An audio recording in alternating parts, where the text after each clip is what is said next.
Okay, so this evening we're going to work our way through a non-calculator maths paper. It's the first of this new style paper that came out in 2016. So we're doing the November 2016 paper. We've already, before I started recording, just remind ourselves of the target boundaries that we're thinking of. So we're looking for half marks to get that C, 52 out of 80 for a B. And when I tally up down the paper here, question 9 pretty much takes us into that C grade zone and beyond into the Bs. We've already filled in the additional formulas that we think may crop up so that we can relax and not have to worry about dredging those out of our memories later on. So, non-calculated paper, here we go. Calculate each of the following. So when you're multiplying two decimal numbers together, deal with the digits first of all, the numerical digits. So we've got 4 7s is 28. And then we look at how many numbers follow the decimal points in the question. So we've got 1 there, 2 in total, which means that there'll be 2 digits after the decimal point in the answer as well. So we do 4 7s are 28. There's 2 digits after the decimal places, so there'll be 2 digits after the decimal places in our answer. Part B is a non-calculator subtraction. Different ways of doing this. I would lay it out in a sort of column way for subtraction. So if that's 13.8, the decimal points are always in the same place. So if I've got the decimal point there, the 7.45 means that what I'm subtracting looks like that. Now after the 8 there, I can add a 0. So I'm trying to take 5 from 0, which I can't do. So I need to create 10 there and decrease the units of the next one by 1. So rather than writing 80, I'm writing 70, 10. Now I can do 5 from 10, which is 5. I can take 4 from 7, which is 3. And I can take 7 from 13. If you want, you could write that like that. And 7 from 13 is 6. So this first question is just testing your basic non-calculator skills dealing with decimals, fractions and powers. So 3 cubed, you need to know that when you've got a power, you're not multiplying by 3, you're multiplying whatever the number is by itself 3 times. So 3 cubed means 3 times 3 times 3. 3 3s are 9, 9 3s are 27. And 2 to the 4 means you're multiplying 2 by itself 4 times.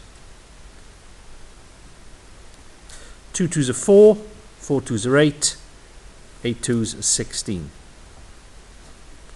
And then I need to subtract those.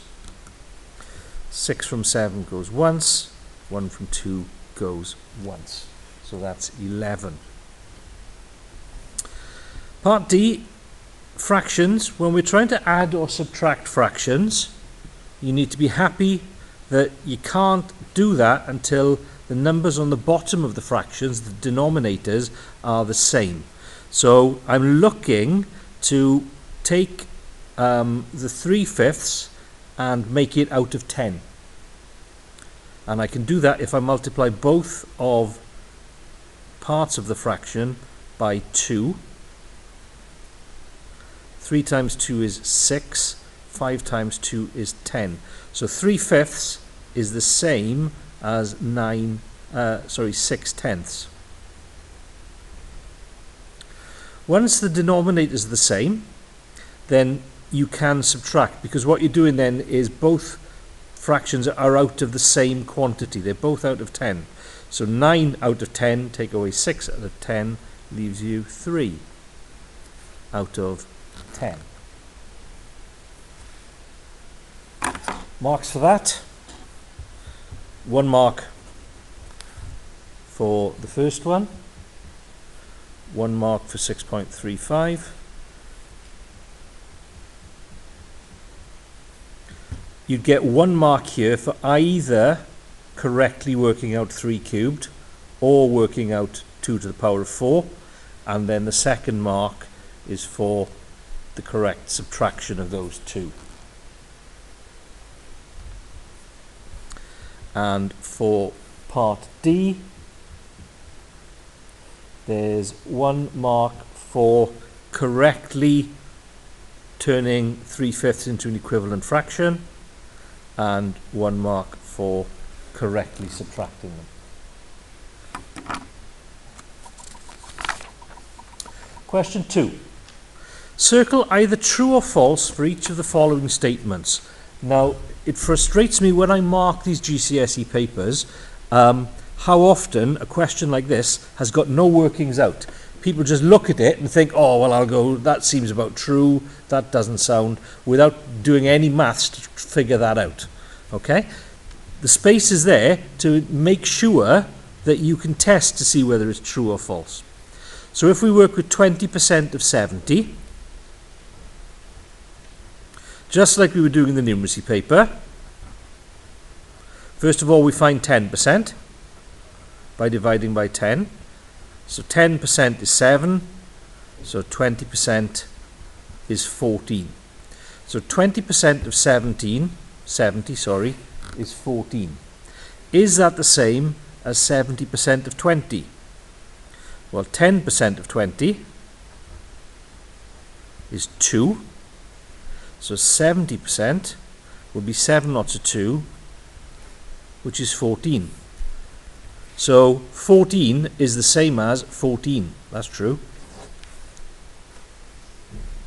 Half of 1/8. Well, we know in maths of means times.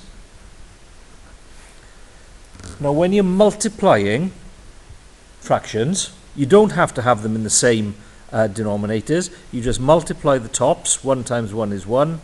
Multiply the bottoms. So a half of 1/8 is 1/16. So that's 1 over 16. 1/8 of a half. Well, we're just writing them in a different order. 1 times 1 is 1. 8 times 2 is 16. So what we're saying there is 1/16 is the same as 1/16. It's true. A number is halved. The answer is halved, and then the answer is halved again. This gives the same answer as dividing the original number by 6. So because I'm going to pick a number that I need to divide by 6, it makes sense to choose something that's in the 6 times table. So let's choose 12. So if I start with 12 and I halve it, I get 6. And then if I then halve this answer again, I get 3. So if I start with 12, halving and halving again gives me 3. This gives the same answer as dividing the original number by 6. So if I do 12 divided by 6, I get 2. They're not the same, so it's false. Dividing a number by 15 is the same as first dividing by 10 and then dividing the answer by 5. So because I'm dividing by 15, I'll pick a number that's in the 15 times table, 30. If I do 30 divided by 15, I get 2. Is this the same as first dividing the number by 10? So if I do 30 divided by 10, I get 3. And then dividing the answer by 5? Well, no, because if I divide 3 by 5, I get 3 over 5, or 0.6. So they're different. So that's false. Multiplying a number by 2.5 is the same as first multiplying by 10 and then dividing the answer by 4. Well, if I choose 10 as my number, that'll make life easy. So if I do 10 times 2.5, I get 25. If I do 10 times 10, I get 100. And if I divide 100 by 4, I get 25. So they're the same. So the last one is true. So with those true-false questions, don't just worry about, I need to keep the page clean. I just want to put circles around things. Actually spend time figuring it out by choosing some numbers. So there's 3 marks for that. You get 3 if you get any 4 or 5 of them correct. So you get full marks even if you made 1 mistake.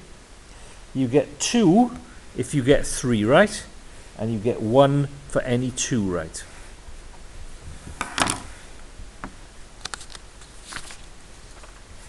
Question 3. The shop has 31 plant pots. There are some blue, some yellow, and the rest are red. There are 5 more blue pots than yellow pots. So there's a bit of information there that we need to use. And there are 4 times as many blue pots as red pots. Calculate how many pots there are of each colour. Well, I know that in total they've got to add up to 31. There are 4 times as many blue pots as red. So whatever the number of red is, I'm going to times it by 4 to get the blue. And when I know how many blue there are, I'm going to take 5 off it and it'll give me the yellow. So the best way of doing this is just to try. Pop a number in. So let's say I've got 10 red pots. If I've got 10 red, I've got 4 times as many blue than there are red. So 4 times 10 would be 40. And then I've got 5 more blue than yellow. So yellow will be 5 less than that, which is 35. But when I add those together, I'm going to have a number bigger than 31. So that's not a good guess. So I'll try 5 red. If I've got 5 red, I got 4 times as many blue. 5 fours are 20. And I've got 5 more blue than yellow. So that's going to be 15. So when I add these up now, I'm going to have 40, which is too many. So I've got to reduce the number of red pots again. Let me try 3. If I've got 3 red, 4 times as many blue, 4 threes are 12, 5 fewer yellow, so that's 7. When I add those up, I get 22, which is too few. So I'm going to go 4. 4 red, 4 times as many blue is 16. That would mean there'd be 11 yellow. 16 and 4 is 20, and 11 is 31. So I know that in order for them to have 31 pots altogether, I've got 4 red, 4 times as many blue, 4 fours are 16, 5 more blue than yellow, 11.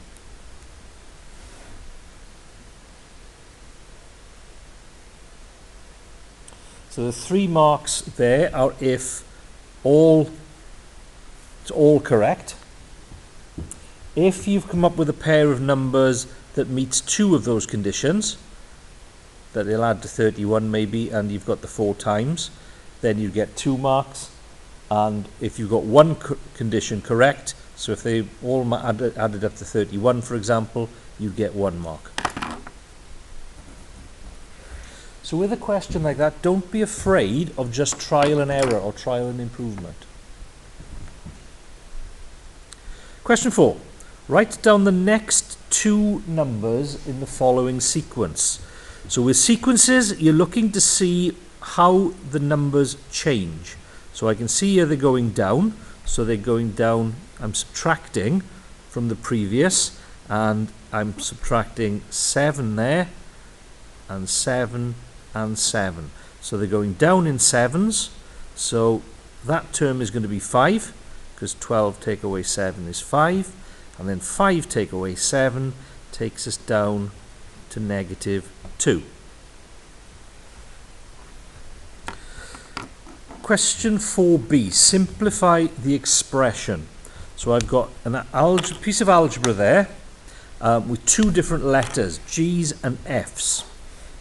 Now, when I teach this, I tell you that each part of the expression has got 3 different bits to it.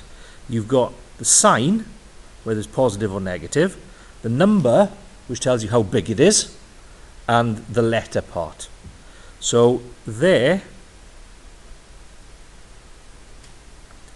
-5f, and there, +3f. And then the G part, I've got a -3g there, and here I've got the 10g. Now there's actually a plus there, but we don't bother writing the plus in.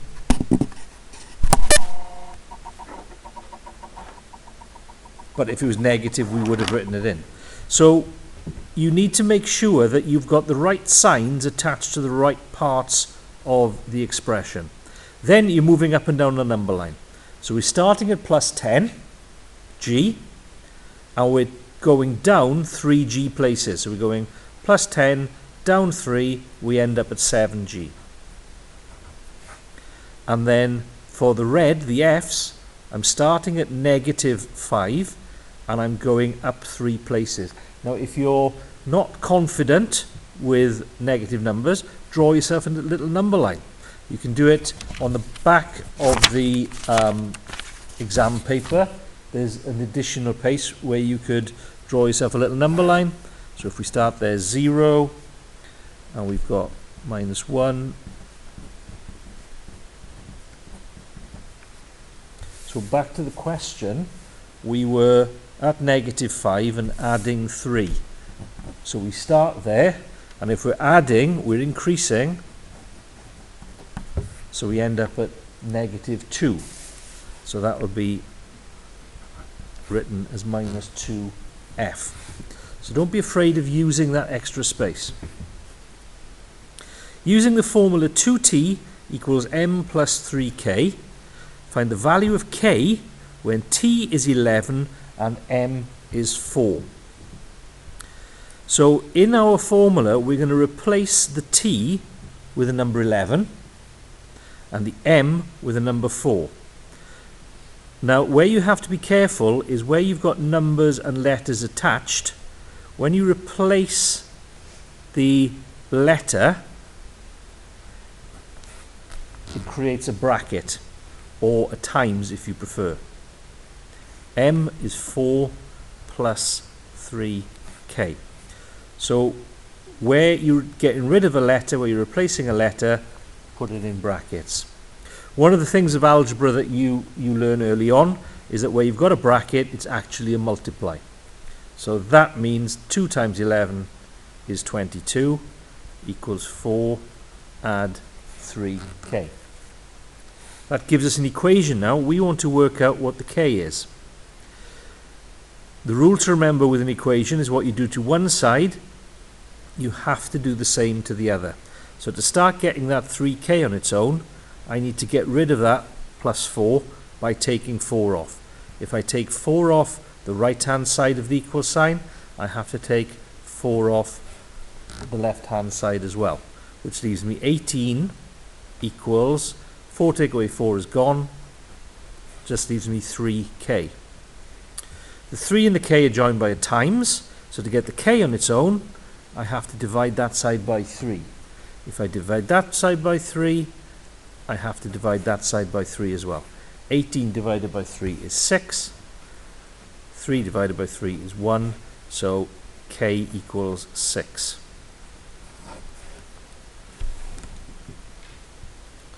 So marks for that one. 1 mark for 5, 1 mark for -2,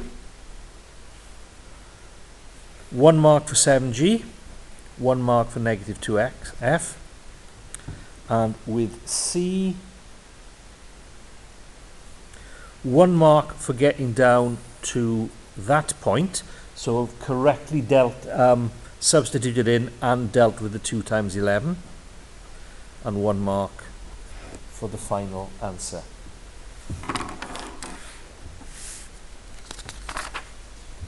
Question 5.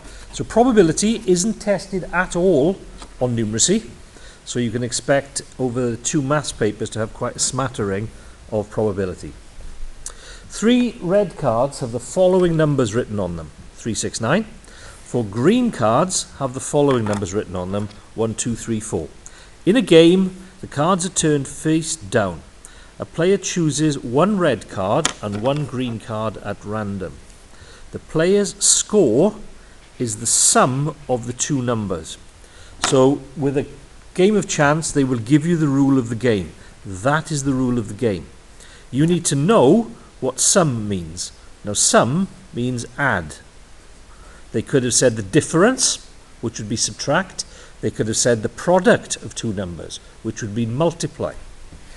If you're not sure, they do tend to fill in some of the numbers for you so you can work it out yourself.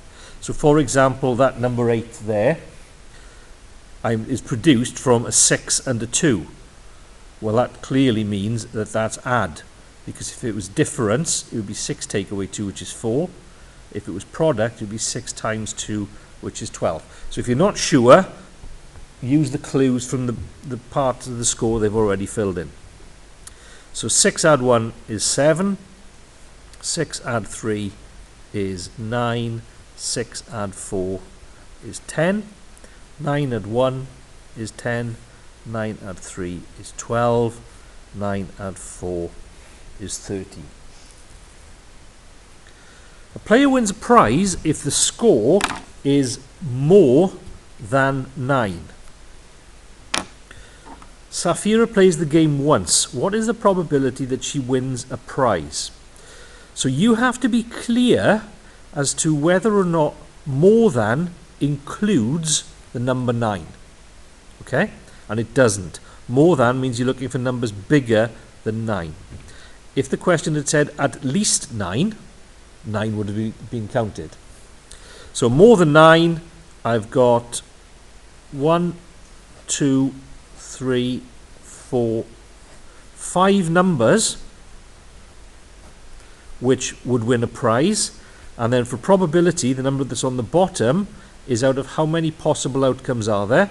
1, 2, 3, 4, 5, 6, 7, 8, 9, 10, 11, 12.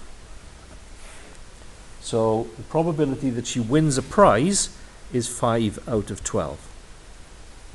60 people play the game once. Approximately how many people would you expect to win a prize? So you take the probability of them winning a prize once and multiply it by the number of people or the number of times the game has been played. When you're working with fractions, different ways of doing it, you can multiply those 2 numbers together, so do 5 times 60 and divide by 12, or you can find 1/12 first of all. How many times does 12 go into 60? 5 times. So 1/12 will be 5. So 5/12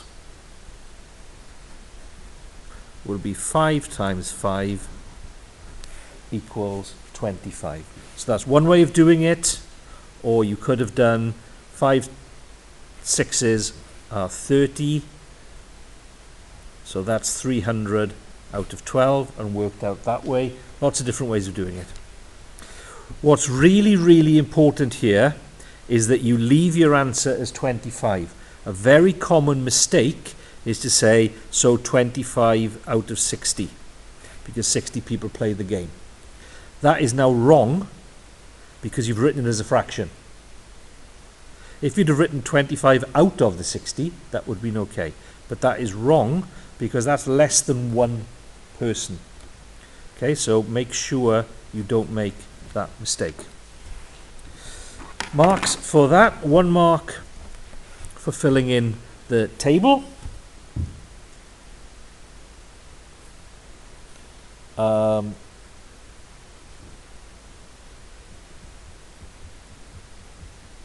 One mark for 5. 1 mark so long as you've got it out of 12. So 2 marks for 5 out of 12. And then for the last part, your method mark is for writing that down. Okay, so even if you can't work it out for whatever reason, writing that down will earn you the mark. And 1 mark for 25, which is the correct answer.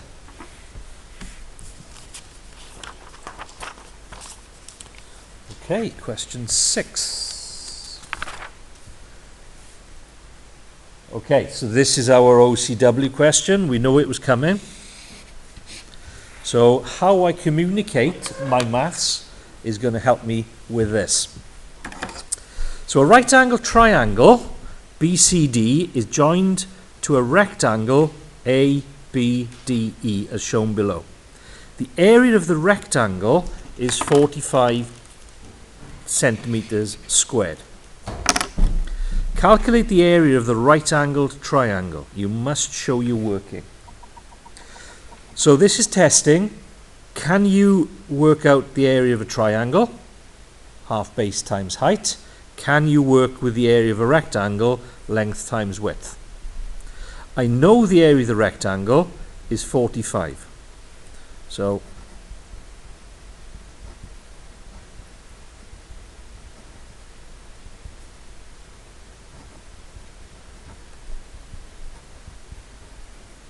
area of a rectangle is length times width. I know the width or the length is 9. So that enables me, 9 times something is 45.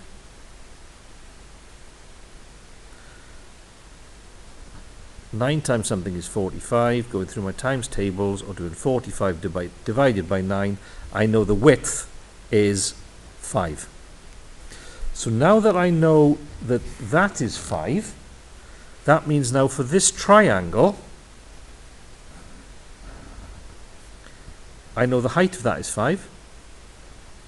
I also know that this distance here, if it's 15 from E to C, and it's 9 from A to B, then that means that that is 9 there, which means the difference between 15 and 9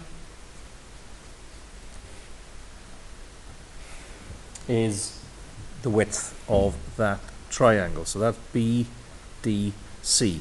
I want to work out the area of that. Well, if it was a rectangle, it would be 5 times 6, which is 30. Because it's a triangle, it's half of 5 times 6, which is 15.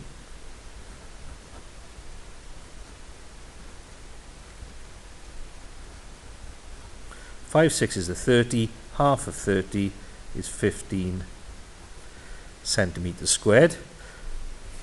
The width AE is in centimeters because it's a length. So the answer is 15 square centimeters. So if we go through the maths for that first of all,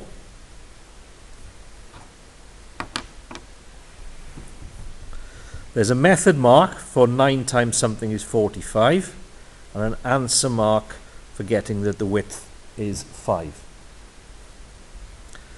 There's a mark for correctly getting that part of the triangle as 6, and then a method mark for the area of the triangle and an answer mark for 15. So that's the maths part of it, and then the OCW part. 1 is for just laying out what you're doing. So whether it's with a diagram, whether you're annotating this, writing area of rectangle, area of triangle, that's the first OCW mark. And then the second one is for consistent use of units. So W is a length, so it's in centimeters. Area is in centimeters squared. So to get the 2 marks, just making it clear to the examiner what piece of maths you're trying to do, what it's trying to achieve, and then consistent use of units for the second. Question 7, equations. I want to get the W on its own, so I have to do the opposite of dividing by 5, which is timesing by 5. If I times that side by 5, I have to times that side by 5 as well, leaving me W equals 50. For this one, this is a bit trickier because the unknown is on the bottom. You could figure this out yourself just by saying, well, 42 divided by something is 7. And going through your 7 times table and getting 6. Okay, so x is 6. 42 divided by 6 is 7. If you want to apply the rules of equations, the first thing I have to do is get rid of that x from the bottom of the fraction. And I would do that by timesing that side by x. If I times that side by x, I have to times this side by x as well, which would leave me 42 equals 7 times x. Then to get the x on its own, I have to divide by 7. And if I do that, I have to do it to both sides. So on this side, I'm left with 42 divided by 7, which is 6. And on this side, x. So x equals 6. And then a multi-stage one. Let's get rid of the take 5 first of all by adding 5. If I add 5 to that side of the equal sign, I have to add it to that side as well. This side now I'm left with 13y because the plus 5 and the minus 5 have gone. And on this side, I've still got that 9y there, but now I've got 27 plus 5, which is 32. Now I want to get rid of that 9y. I get rid of it by subtracting 9y, which means I have to do the same on that side. That leaves me 4y on this side, and on the right hand side, 9y take away 9y has gone. I've just left with the 32. 4 and the y are joined by a times. I need to divide by 4, which means I have to divide that side by 4 as well, leaving me y equals 32 divided by 4, which is 4 eighths 32, so 8.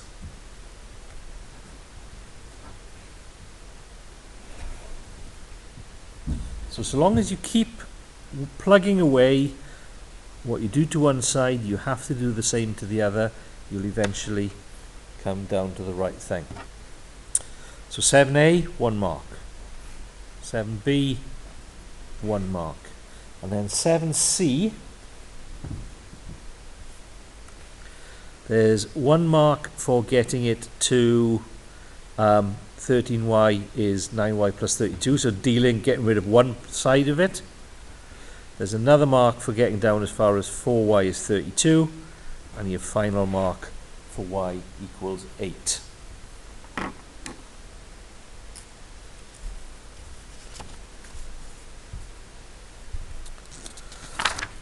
Question 8.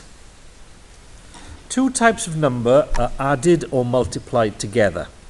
Complete the table below to show whether the answer will be odd or even. One answer has been filled in for you.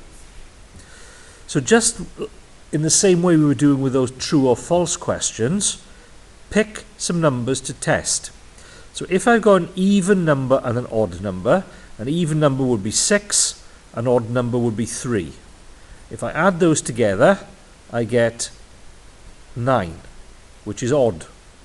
So an even and an odd will give me an odd.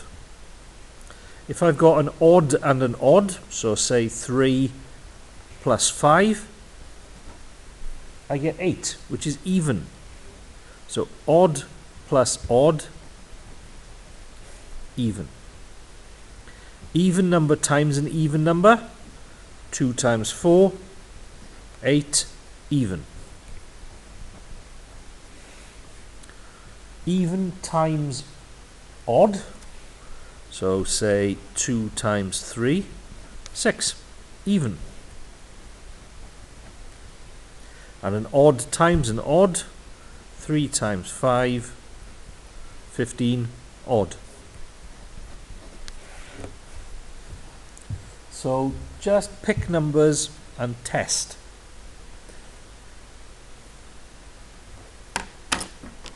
Marks there, so 3 marks if you got them all correct. 2 marks for any 4, 1 mark for any 3. If you got fewer than 3 of them right, you didn't get any marks. Okay, question 9. So we'll take a break after this as we head into the C and B. Write down 5 numbers that satisfy all of the following conditions. They're all between 1 and 9 inclusive. That means that 9 and 1 can be part of your answer. They have a median value of 6.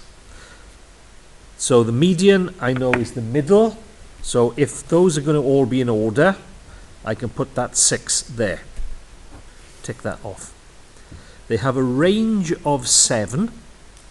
So that means the biggest take away the smallest must be 7.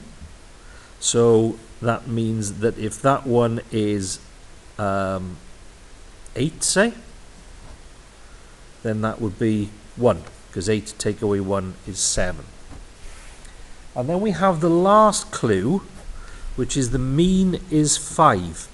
Now, if they tell you what the mean is, you can work out what the total is, because you know that mean is total divided by count. Written out really horribly.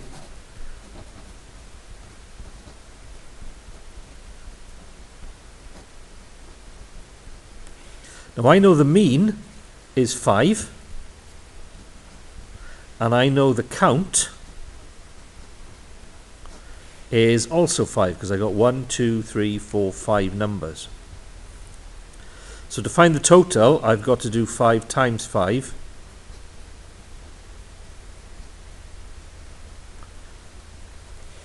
So the 5 numbers have to add up to 25. My numbers add up to 15. So the remaining 2 numbers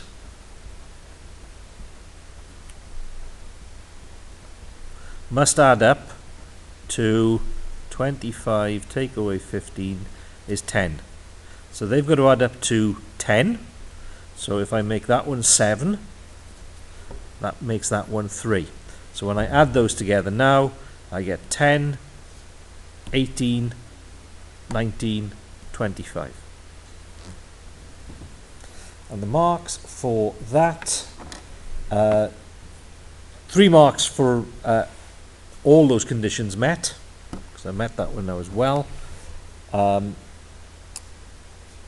marks for any 2 conditions met, 3 conditions met, and 1 mark if only 2 conditions are met.